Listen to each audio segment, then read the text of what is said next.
So we're into MINITAB Help Part 3, and we're going to continue on with our battery life problem and the hypothesis test.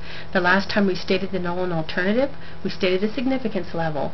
Now we want to state the test statistic, but before we can do that, so we don't have to do any work by hand, is we got to do our MINITAB command. So that's where we're resuming.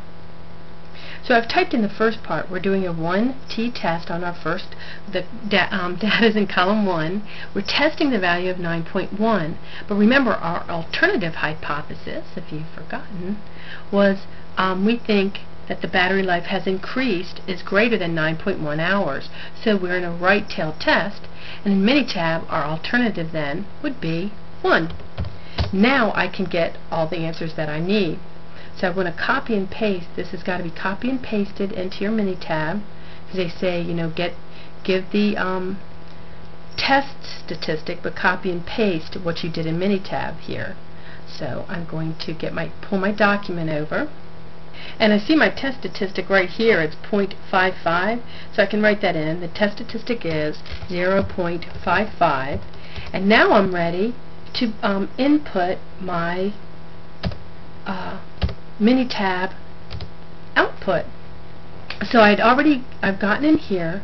I said copy. I just want to make sure that that's in there, and I'm going to open up my MINITAB and paste it right here. So I'm in here, Control V to paste it, and there I have my command in there. And I can center it nicely. Again, remember how we did that. Just highlight this and tab it over to where I want it, so that it all looks kind of in line. And now I'm ready to go to part. So making sure we answered part 3, we gave the test statistic, we put our MINITAB command, and now we've got everything that we need. We copied and pasted the commands and the results, and now we can just go on and state the p-value and finish the rest of the problem. We're going to state that p-value, we're going to look at that and compare it to our alpha in the problem, say whether we reject or not reject, state the conclusion in the context of the problem, and then I'll make up a problem for part 7 for our particular case. So I went on and wrote in a couple of the answers already. The p-value is, and I took it right from my MINITAB output is 0.299. And now to answer 5, where I'm supposed to say whether I'm going to reject or not reject, I give some explanation because it's good to do that. Since the p-value is greater than our significance level, that is that our p-value, which was 0.299 from our MINITAB output, is greater than our alpha, 0.05 from our problem. We do not reject the null hypothesis, because remember the p-value has to be less than alpha in order for us to reject. Now, how do I interpret this in the context of the problem? Well, we would say at a 0.05 significance level, there is insufficient. When we do not reject, that means we have insufficient evidence to support the claim that, and the claim is right here. I can copy and paste this. So you guys don't have to do so much work. You can just copy and paste these things when you have them. So, you know, make life easy for yourself. Let's go back. The only thing, of course, yours wouldn't have been in blue, but it makes it easy for you. You'll save time just by, you know, little things like this. Now let's say I'm going to make a new part 7.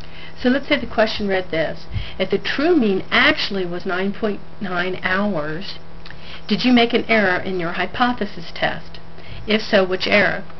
And it further tells you that you need to answer in complete sentences, you need to explain why or why not you made an error, as well as identify the type of error you made if you did make an error. Just don't answer the question simply yes or no. If you do, you'll be marked incorrect. So let's expand on this. So I did the hypothesis test, and I said I had insufficient evidence to support the claim that the battery life was greater than 9.1.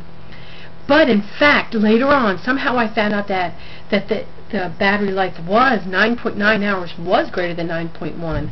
What error did I make? I didn't reject the null hypothesis when I should have. That's a type 2 error, and that's what I'm going to write in here for my explanation. So, if the true mean was 9.9 hours, did we make an error? If so, which error? This is how I would write that. If I did not support the claim, since I didn't support the claim that the mean was greater than 9.1, when in fact it was greater than 9.1, I made a type 2 error. I did not reject the null hypothesis when in fact that alternative was true, or the null was false, however you want to write that. But that's what we mean in the context of the problem. Explain the error, explain why you did the error for that. Now we're going to look at like a problem 2 and 3. I can tell you one of those, you're going to do a probability plot and a box plot and say, can't do this data. So now, the data for problem 2, I made a difference column for you. For the third problem, you're going to have to make that difference column, and that's what I'm showing you right here with this data that I pulled up. It's data that goes as problem 17.33. What it is, you have a column of your subject. So that first column you really don't even need to use. It's saying it's person 1, 2, 3, 4 all the way to person 12. Now we've got less than 30, so that means we have to look at the differences and check for normality. But first I have to make those differences, and that's what we're going to do here.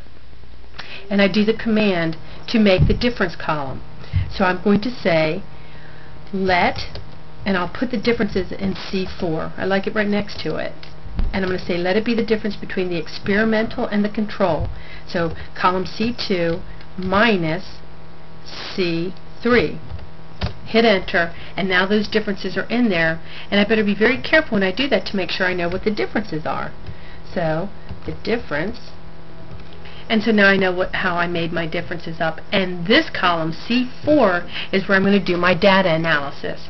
So I need to make sure that these differences are normally distributed. So I'm going to do a p-plot of C4,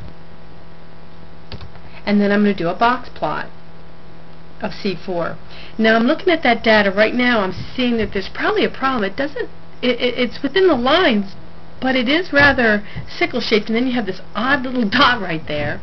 So not sure what's going on with that data, so I really need to do a box plot to make sure everything's okay. So I'm going to do a box plot of C4, transpose it, and look at that. And there, oh, I see I've got a pretty significant outlier on here. So with this data, I would copy these in. I'd say that based on the box plot and the probability plot, there's an outlier, and therefore using the T procedure is not reasonable to do. So this would be a problem where I didn't have to do parts B and C. And again, don't do them or you'll get points taken off. Now what we're going to do is we're going to actually change this data around and so that we can do the procedures, and I'll show you how that's going to work so that we can do this procedure. We're going to get rid of the outlier. So with our new data, this is what the probability plots look like. I'm going to cut and paste them into our project and continue on because the data looks very normally distributed and no outliers. This is problem 17.33 in your books. It's known that a natural electric field can help heal wounds. So what they do in this experiment, they take a newt and they take one of the legs, and it's the experimental limb, and the electric field in the experimental limb was reduced to 0 by applying voltage. The control limb was left alone, was left to have this natural electric field. And what they want to see is, does it matter? Will the healing rate be greater or less than, depending on this electric field? So we did experimental minus control. So the electric field being taken away minus having this natural electric field. And we're going to do the confidence interval for that. And we'll continue this in the next segment of Help for MINITAB 5.